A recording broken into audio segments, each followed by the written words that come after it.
Jesse, cue it up. Everybody in their places. It's time to go. Are we rolling? Yeah, we're rolling. Okay, let's get it done, everybody. Let's go. Hey, Reagan, how's my hair? Is it okay? Poxy, they can't see you. All right, come on, let's go. Let's do this, people. Poxy, start on page 4. Get the Here we lines are. right this time. Right, I got it this time, I swear. 4, 3. Come on. It's time for the Ghost of Hollywood. Well, hello, wall crawlers, and welcome to the 41st episode of The Ghost of Hollywood. I'm Poxy Leonard here with Miss Reagan, and it's time to party, because tonight it's all about the cinematic work of Brady Courbet's latest hit film, The Brutalist. That's right, and we have director of photography, Crawley, in-house to discuss just how it was done. And while tonight is specifically focused on The Brutalist, it's well worth noting that Lol has shot all 3 of Brady's features to date, and the style they developed together to deploy on the world of movie making goes far beyond today's visual standard. And as always, we won't cut too deep since it's safe to assume that, like Reagan, many of you haven't spent too much time operating a cinema camera, so we will work to keep it understandable. And if you're like Poxy and call every mistake you make behind the camera verite or art, then you'll have plenty of reason to believe... look, I'm a good camera operator, Reagan. Sure, and you pull focus like a champ. I hate you, Reagan. Feelings mutual, bub. Anyway, what I was going to say was that all the camera work in place with The Brutalist, we will try to cover as much ground as we are able without complicating it or overcomplicating it. I'm overcomplicating it. But if you aren't familiar with concepts like push processing, so to speak, as one of these things we're going to discuss tonight, then it's pretty simple. Some of them are pretty simple to understand at their core. Well, then explain it, because it's definitely not as easy to do. What, push processing? All right, here goes. Let me give it a shot. All right, so you underexpose an image on film and let the film develop for longer than you normally would. And then this kind of produces stuff like more contrast, there's some nice film grain, stuff like that, you know. 6 out of 10. Oh, come on. It works, but you could go deeper. No, that's all I got. I'll let Lowell handle the details in a bit, but I sort of narrowed the conversation here, so let's continue now. Let's. All right. So it's definitely notable for using VistaVision technology, and I'm talking about the film The Brutalist, of course, which, again, VistaVision technology, I guess we could cut deep, so I'll keep it simple here. This was basically Paramount's brief answer to CinemaScope in the 50s. Think big picture, large format, and it didn't hang around long, but here it's used to develop what I'll call the atmosphere, or, kind of the atmosphere of the film to allow you to experience the medium's delivery from that era, if you will. And it was shot in 35mm with the intention of seeing it on a big screen in 70mm, if you're somewhere in America that still has a theater offering it in this format. Yeah, but it's still called digital, whatever. You gotta watch it all formats. It's fun. But that's the format I saw it in Hollywood was actually 70mm. Oh, and now you're flexing, huh? No, I'm flexing, yeah. And literally 20 minutes in, I was like texting the programmer, telling him, I was like, you gotta email the DOP so we can discuss this. I need to talk to him. And fortunately for us, Lowell has made the time to do just that. So I'll put Poxy's explanations to an end here as we take a quick break. But when we return, Crawley will join us to discuss all of the aforementioned and more as we dive into the cinematic development of The Brutalist. I'm Miss Reagan here with Poxy Leonard, and you're listening to The Ghost of Hollywood. Interested in television or movies? Then check out The Ghost of Hollywood for the best in cinema-related podcast at theghostofhollywood.com or wherever you get your podcast. Welcome back to The Ghost of Hollywood. I'm Poxy Leonard here with Miss Reagan, and I'm joined by cinematographer Crawley, whose visual work behind the camera has shaped some striking films in recent years. His latest project, The Brutalist, showcases his masterful eye for composition, texture, and light, bringing to life the film's sweeping historical scope with a refined and atmospheric aesthetic. Known for his ability to craft immersive and emotionally resonant imagery, Crawley's cinematography in The Brutalist is a testament to his artistry, seamlessly blending stark architectural beauty with intimate human moments. Now, let's dive into his creative process, the challenges of capturing the film's unique visual language, and what drew him to this ambitious project. Lowell, thank you for joining us. How are you? Oh, I'm very well. It's a pleasure to join you. Thank you. Oh, no, we appreciate you making the time. I know you have a very busy week ahead of you. Now, we'll jump right into things. So, You've worked with director Brady Corbet on multiple projects. Now, this is your third collaboration together. Am I correct? That's right. Yeah, absolutely. All right. Now, how do you feel that your collaboration has evolved with each film? And would you say that The Brutalist has been the best work that you've done together thus far? That's an interesting question. Basically, 3 films that we've done together: Childhood of Leader, Vox Lux, as you said, and The Brutalist.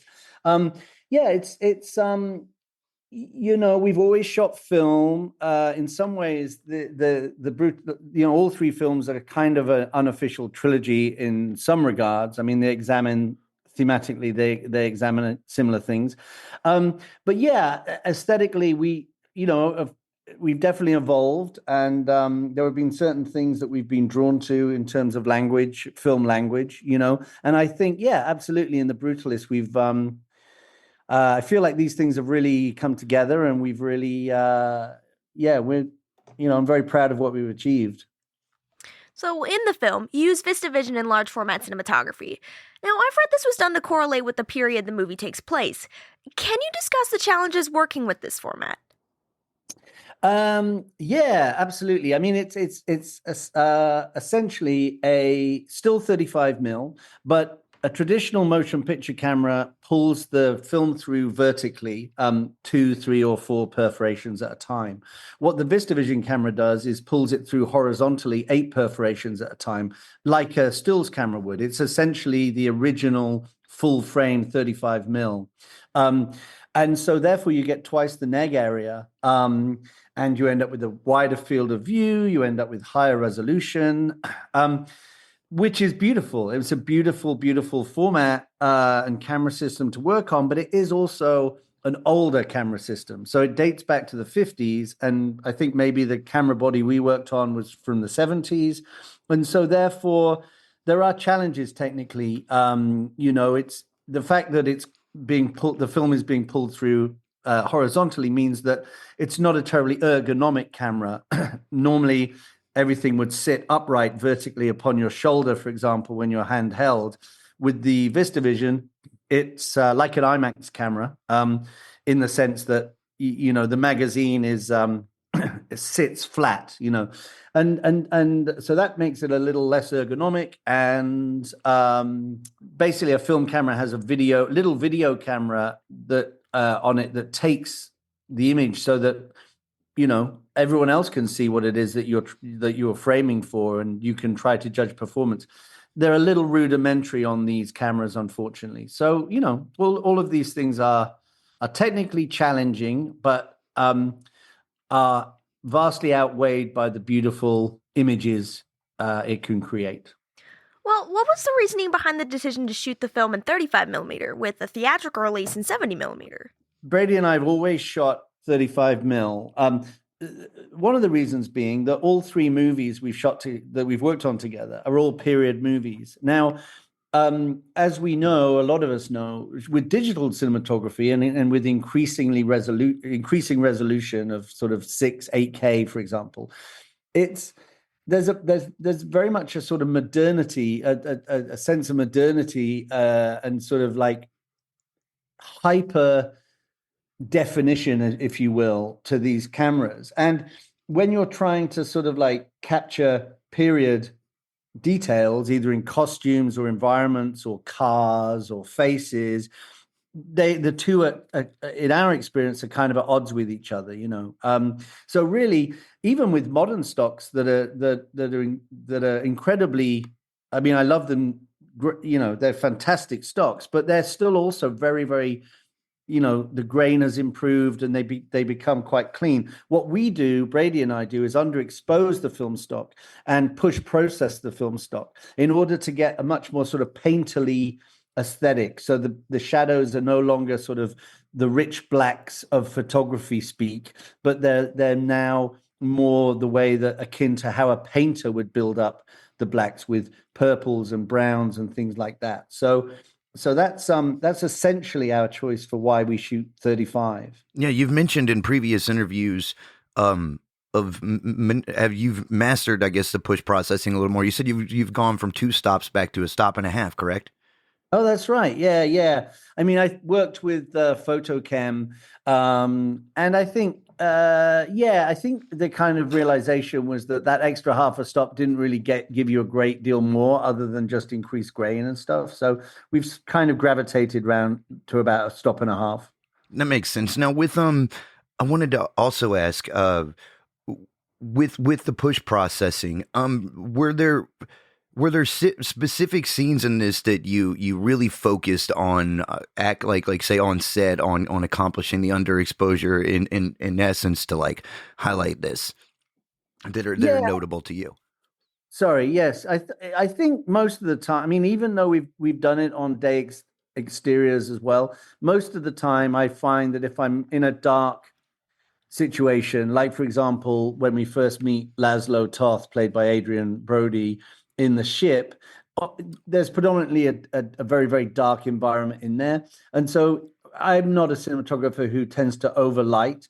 I tend to be quite bold in where I sit the negative, and where I expose the negative. So invariably, I'm naturally just underexposing the negative anyway because of the low light situation.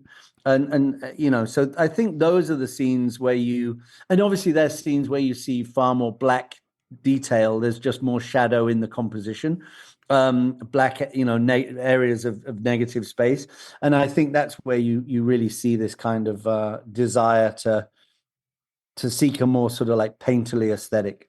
Yeah, I know you've mentioned like say I know you had mentioned the scene where Brady's Adrian Brody's doing he's shoveling the coal, and that's got like a Hopper look to it. And then you've mentioned other photographers that have been essential to this. I know you've experimented with still photography as well, but isn't there something in a horizontal slide you had said in previous interview? You'd take this with a grain of salt. I'm limited in knowledge, but I think it was something about a 5-4-3 camera, and if you could pull the slide, that it kind of almost like made the light pull with it in a way that kind of gave it like a running, streaking sort of effect. Oh yeah, no, that's right. So essentially, there are some scenes within the movie where Brady, we wanted this sort of like a deviation from a certain naturalism to this kind of heightened impression of what Laszlo has experienced at this time, and a lot of it is kind of fueled by his drug addiction. So what we did was we took a 435, an RE 435 camera, and we basically had a guy called Lester Dunton, who is an amazing sort of practitioner and cinematographer in his own right. He basically came in with this 435 camera and he put it in maintenance mode. So essentially what's happening is the shutter is open as the film is being pulled through, which is not normally desirable because, normally the film remains still for a very, very short period of time whilst the shutter opens to expose it, and then it moves on to the next frame. And so by pulling the film through as the shutter is open, you end up with this streaking effect in the highlights. And so that's something we really sort of utilized as a technique in the movie. Now, the film features some stunning architectural shots, obviously, as well as immersive perspectives in the marble quarries. Now, can you talk about the process of capturing these scenes and the challenges you faced in balancing the natural beauty of a location with the film's narrative needs? Yeah, absolutely. I mean, I think Judy Becker, our designer, understood very early on the budget we had, which was like around about 9 or 10 million, and the number of days, which was like 33 days. The institute, that Laszlo Toth builds, will never be. We couldn't construct it on the resources that we had, Oh, So yeah, it's understandable. What's that? No, I said that's understandable. I mean, it would be monolithic to do that. It's quite, you working under a 33-day period at a $9 million, $10 million budget on this film it's a lot of hard work. It's extensive. So you probably had to utilize a lot of creative outlet, I would suppose. Yeah, absolutely. And so really what you see in the movie, in the second half of the movie, when the institute, the Van Buren Institute becomes manifest, is really an amalgamation of various techniques. So it's VFX work where you see it actually on the hill being constructed. It's the construction site itself, which is 100% just real set build that Judy and her team built. And then when you actually see we shot in Budapest, and we had to, I say we, it wasn't me, of course, it was the design department and the locations department had to find any any and every kind of like piece of concrete that building that had been constructed. So some of it took place at a place called Rudabanya, 2 hours outside of Budapest. Some of it were these concrete silos that we found in Budapest. Some of it was a water tank with these incredible sort of fluted, trumpeted pillars. So really, it was the whole design aspect was a kind of amalgamation of these things. But really, in terms of the design of the institute, the biggest collaboration that Judy and I had, Judy, our designer, our production designer, was really about light. The whole film is really a study in kind of light and dark in many respects, and almost kind of the darkest points that Laszlo finds himself are kind of almost these subterranean jazz clubs or brothels or the bowels of the ship. So in many ways, they kind of almost echo the subterranean aspects of the institute itself, Yeah, no, I did two questions that are, and I don't mean to deviate. The first one was when you're the brothel scene. I forget which one specifically, but there's like a vertical lens flare to the right in a scene. And is that a lens flare? Like I've seen horizontal ones, but it looks like there's a well-designed, like very perfectly placed to the right in a particular scene where there just like is a lens flare that captures a light and kind of just draws a line up and down with it. It's really nice. Yeah. Well, that's the same technique that I was talking about with the 435. So that's the streaking. It's not like an actual lens flare like in there. It's just a streaking. No, and it's you're right. Wow. It's very perfect. It's almost like a very thick neck scratch in terms of that sort of precision, yeah. Because it's the scene in where Laszlo's in the jazz club still, but it's we're not throwing the camera around anymore. We're in this very locked, and it's through a saxophonist, I believe. Yeah. And basically, there's a very, very hard point of light where you see the actual incandescent light bulb. So it provides this incredible, it's technically an overexposed part of the negative that is now just streaked from top to bottom. Wow, it's just incredibly precise. That's when I was listening to the previous interview and you were talking about this sort of streaking, so to speak. I was like, maybe that's where that came from. So my other question was, now I know there's the difficulty to me also would seem in my curiosity laid in how you would shoot the actual models. Like say in the beginning when Brody's explaining the models and you're kind of doing this dive into them. Was there macro lensing done in that, and how was that put together? Yeah. I mean, it was there was a model actually made of the institute that which we ended up taking like a probe lens, and basically kind of like pushing the probe lens through the model itself. And then a lot of that footage you see at the very end of the movie as well, where they're examining that, there's a architectural biennale in 1980, which is kind of a celebration, a retrospective of Laszlo's work. So we used a lot of that footage for those moments as well, but you're right, there's a moment where he's kind of like, I think there's a moment where he's describing how the sun is gonna come down, Yeah, he's given like the visual explanation of the crucifix and the lighting. Exactly, and how the cross is then kind of shining upon the altarpiece, which interestingly is sort of like denied until the end of the movie, even though is it interesting because we discussed it and it was in the script that everybody sees it. But I think Brady realized, it would be really interesting if we didn't see it, if we just, we hear it being described and then it's only at the very end when they're searching for Van Buren that we finally see it, it's yeah. And then there's like the inverted, you talked about it being, I know there's a lot of difficulty around how you all had captured that, because you said you had different light sources for each leg of the crucifix, and then as you kind of invert the cross for symbology at the end. Yeah, it was really tricky. It was like because basically it's like these things can occur naturally they can occur naturally, but it's very hard to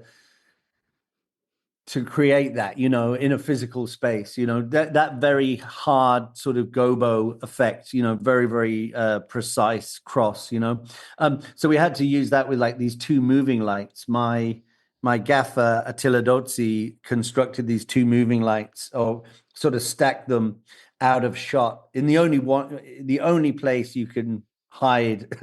I mean, you see 90 odd % of that environment. So it was kind of very tricky to achieve. And then we tilt off the cross, off the altarpiece on the cross, and then tilt up to see the architecture and the cross in the ceiling, and it is inverted. I don't know whether that was necessarily intentional, but I think the great thing about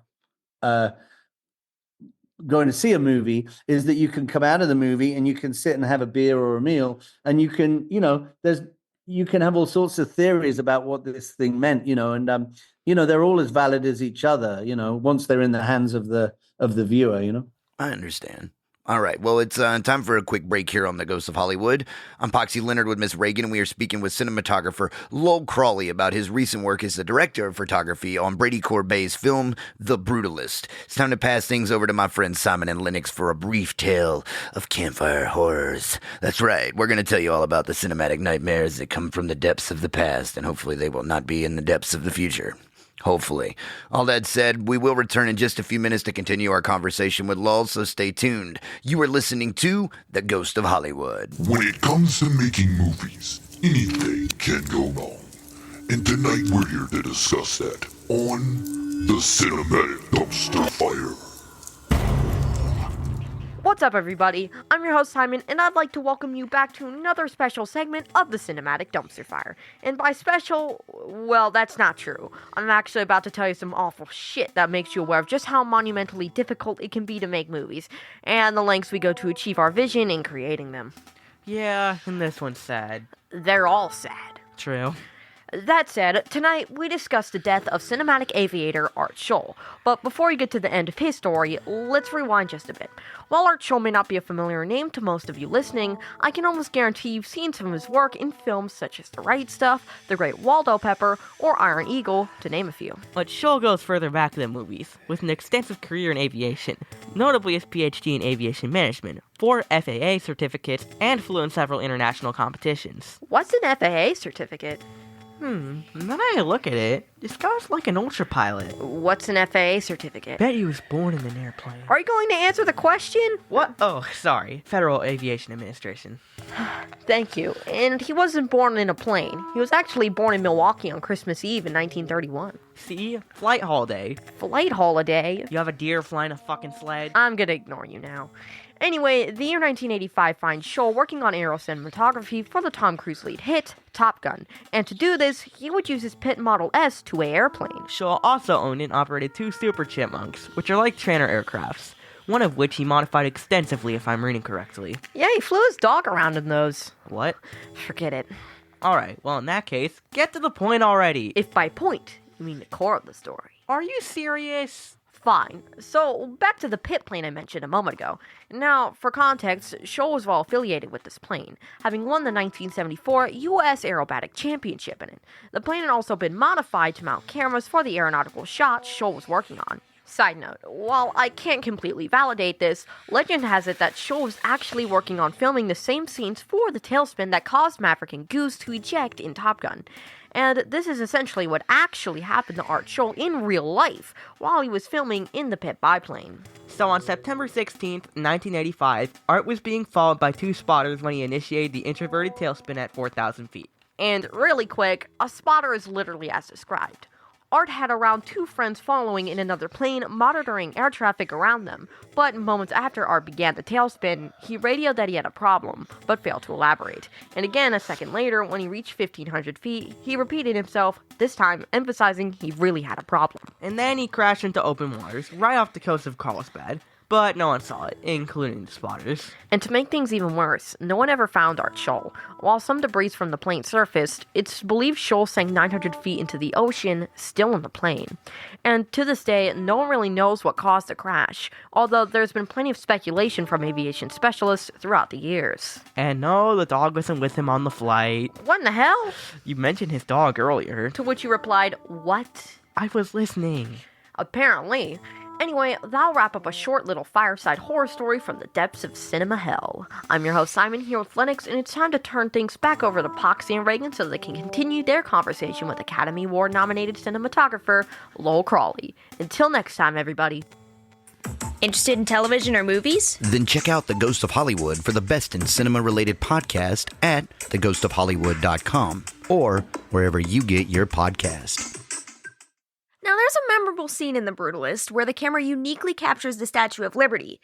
Can you describe the creative vision behind this shot and the technical execution that made it possible? So it's the end of the second scene of the movie, and this is again is another example of where the cinematography kind of goes from something that is more naturalistic to something that is kind of stylized. So Laszlo kind of rather celebratory kind of is in this celebratory moment is kind of spat out onto the top of the top deck of a ship that's arriving in the New York harbor, and then we pan off to find this tumbling vision of the Statue of Liberty. You know, I mean, we achieved it by shooting on a 235 35mm camera for the handheld work, and then cutting to the VistaVision footage of the Statue of Liberty, you know, and then that also the higher resolution allowed Brady and our editor David Janshko to zoom in on the image and rotate it and sort of give it this tumbling aesthetic. That wasn't something that we captured in camera, although it was something that we discussed in terms of the intention of it. You know, the intention was still there. And really, you know, again, it's this, I come back to this idea that like people have different, maybe different feelings about what it represents. I mean, it's certainly not a literal perspective of, you know, from Laszlo. I mean, unless he was kind of falling over, you know, which which he's not. But I think, you know, my, you know, how I interpret is this idea that, you know, the Statue of Liberty is supposed to represent something very solid and firm and something that immigrants coming to America can rely on. You know, it represents the very best that America has to offer people in need, right? And, you know, it subverts that. It posits the idea that perhaps the American dream is not as straightforward and as uncomplicated as one might believe, you know. I mean, I think that's a kind of interesting one. I mean, I think there are three movies, you know, The Brutalist, Ghostbusters, and Planet of the Apes that take an image, you know, that they take the Statue of Liberty and they subvert it. And there's something, I didn't grow up in America, but for me, the Statue of Liberty is iconic for many, many, many millions of people worldwide. So to see it subverted in this way and behaving unpredictably is a very sort of unsettling image. So I'm curious, what were some of your primary inspirations or visual references for The Brutalist? Did you look at any specific photographers, painters, or architectural styles when crafting the film's aesthetic? Yeah, I mean, very early on, Brady and I looked at the obviously the architecture that that Laszlo Toth was that was working in this kind of like post Bauhaus brutalist architecture. But mostly we were talking really about how we represent that, you know, an inanimate art form in moving image. So we were really just, you know, discussing, you know, how we, you know, how it would feel for a viewer, how it would feel for somebody to actually move through that space. The Institute, the Final Institute specifically. I mean, we also looked at a lot of paintings and photography. You know, like there's definitely a kind of an Edward Hopper influence, or and certainly, or maybe even like Andrew Wyeth. A lot of this kind of like mid-century modernist American painting. There's definitely a debt to a kind of Hitchcock in many ways, or sort of like certainly almost like a noir quality to certain scenes. I'm thinking sort of specifically the furniture showroom early on in the movie, you know, with these kind of Venetian blinds casting this kind of like you know, that the light that comes through a Venetian blind is very kind of like noirish. We looked at like Otto Dix, who's, you know, is kind of like a 1930s German painter. You know, so a lot of, I think, you know, trying to kind of have this influence of both where Laszlo had come from, in kind of early 20th century Europe, and then contrasting that with mid-century America, you know. Yeah, makes sense. Well, did you use any specific color palette to reflect the emotional and psychological shifts in the film?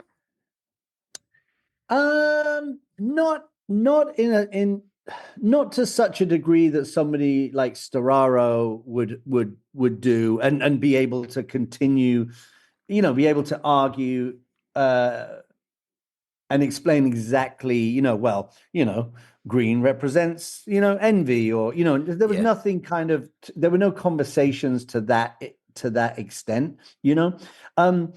But really, I think, you know, it's interesting. I mean, there are definitely like, there's definitely a very important, you know, there's a scene early on where Laszlo and Attila's wife, played by Emma Laird, they have this kind of celebration post the library commission, and it's this very sort of intimate scene that's almost kind of like, it gets a little suggestive when.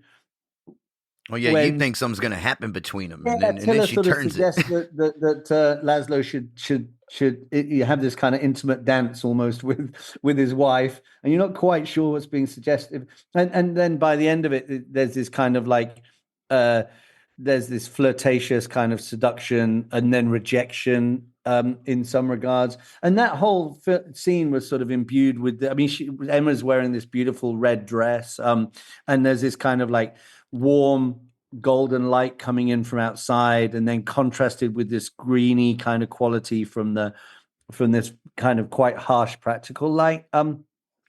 So I mean, I think that stuff's in there and it creeps in there, but and I think, you know, those colors kind of really help support the tone and the intent of the scene, you know. But a lot of the time, I don't know, maybe we were just sort of, I mean, I'm sure the other heads of department, Kate, for example, who designed the wonderful costumes, you know, may have had much more intent in terms of applying color to those to those particular scenes. But for me, it was really a case of kind of operating more instinctively, or, you know, I just kind of gravitated towards certain colors for the lighting that I felt were in some way realistic, but also kind of heightened and conveyed a sense of the emotion in each scene, you know? Yeah, I mean, it seems like a lot of the focus was more on building an atmosphere kind of environment for it, rather than just being the targeted a color palette from what you're explaining.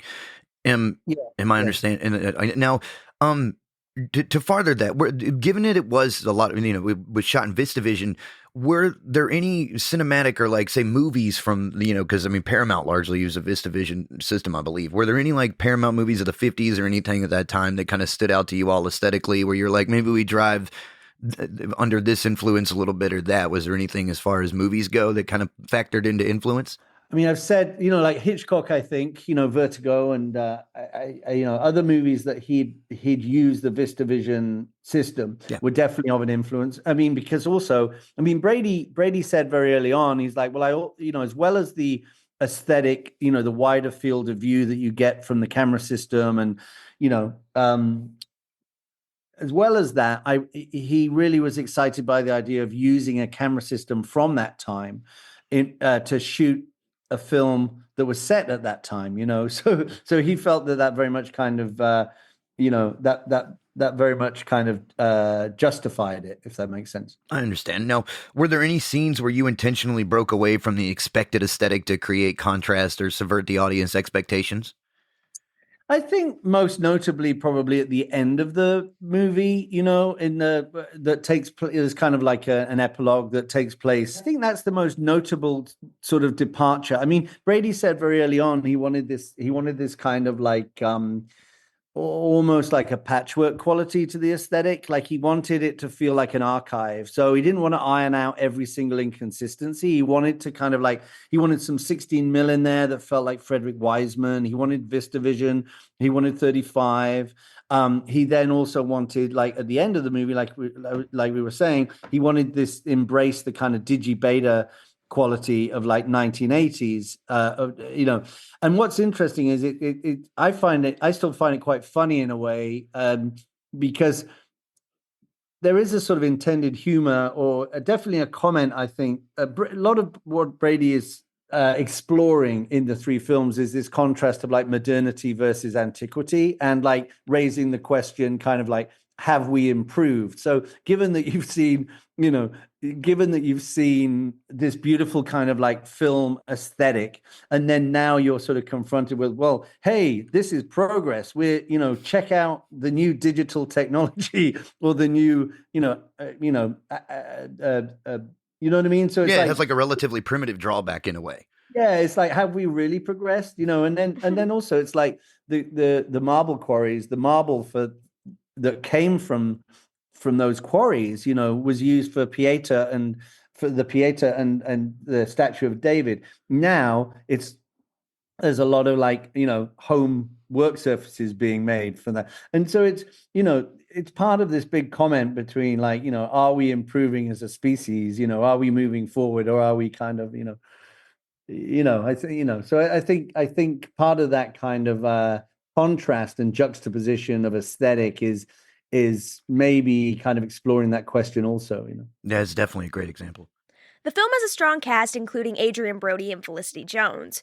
How did their performances influence your stylistic choices, especially in capturing subtle emotional beats? Adrian is such, the film is really, the story, the examination of Laszlo, and we spend more time with Laszlo than anyone else, right from his arrival into New York, right through to the very much nearing the end of his life, And I think, Adrian and I have spoken about this. I think there's this real sort of like connection that we had, especially with the handheld sequences, where we almost have this kind of dance with each other, like really we sort of set the tone early on in the movie with the ship sequence, and then also in the jazz club. There's this real sort of call and response between the camera and the performance, and he, so that was a real pleasure, and it was really, really sort of intimate. That sort of that physical kind of like, a push and pull, I suppose, that we had, was amazing. I'm trying to think, and then just all of them. They brought so much. I mean, Felicity just looks like extraordinarily beautiful, and sort of like, even though her character is physically, she's sort of physically challenged, and she's in a wheelchair, and she's suffering from this osteoporosis that she's had in the Second World War, and being in the internment camp. She also has this incredible strength, absolutely extraordinary strength that comes through in her performance. I mean, they were just fantastic. How closely did you work with the production and costume designers? Incredibly closely. It's always a process of, working with the heads of department in that way, looking at color palettes, looking at how the color is going to appear in the final color timing. How did you feel about the final color grade? How did that impact your work there? I couldn't be happier with it, essentially. I mean, we had this colorist, Mate Turniak, who actually came on as the Daily's colorist on the movie. And then by about a third of the way through the movie, we knew we wanted him to do the final color. So it meant that you had a very, very strong connection and dialogue. And we all were sort of calibrated together as to what the look was, So that was incredibly important. That was incredibly important that we had that. Now, one more question before we let you go, and we do appreciate your time. How does being, this is I would feel like maybe a presumptuous question, but forgive me for it. But how does being nominated for an Academy Award for Best Achievement in Cinematography for The Brutalist impact your perspective on the film and your career up to this point in time? Well, I mean, firstly, it's an incredible honor.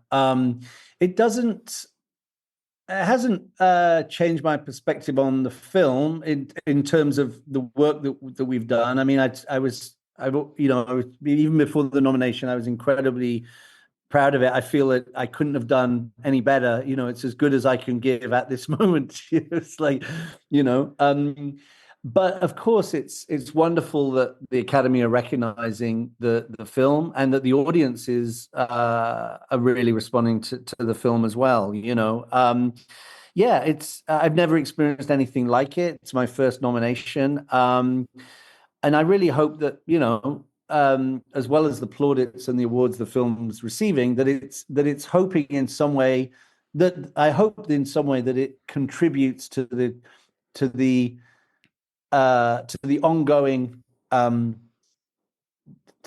it will encourage people to continue to shoot film, and it will continue to people it will allow audiences to go and see longer movies, and it will add to this discussion, to the whole discussion about kind of event cinema. All right. Understood. Well, thank you, Lowell. We appreciate your time and you joining us here on The Ghost of Hollywood. I'm Poxy Leonard here with Miss Reagan, and we'll be back after these messages. Interested in television or movies? Then check out The Ghost of Hollywood for the best in cinema-related podcast at theghostofhollywood.com or wherever you get your podcast. Welcome back to The Ghost of Hollywood. I'm Miss Reagan here with Poxy Leonard, and we would like to thank Lowell Crawley for joining us on the show this evening to discuss his incredible cinematography work in Brady Corbet's film, The Brutalist. We'd also like to thank Lowell's team for helping us organize everything on such short notice, and to our crew here at The Ghost of Hollywood for assembling so quickly to get Season 5 rolling through into the new year. Also, big shout out to Cy and Lynn for all their hard work putting together the Cinematic Dumpster Fire segment again, and terrifying each of us with their tales of cinematic horror. For more information on The Ghost of Hollywood, you can visit our website at theghostofhollywood.com. The Ghost of Hollywood is also streaming wherever you get your podcasts, so don't forget to check out all of the latest episodes. All right, wall crawlers, until next time. Good morning and good night. You've been listening to another episode of The Ghost of Hollywood. The Ghost of Hollywood was created by Zach and Reagan Flannery. The show is authored by Chris Klon and Zach Flannery, with special segments written by Simon and Lennox Flannery.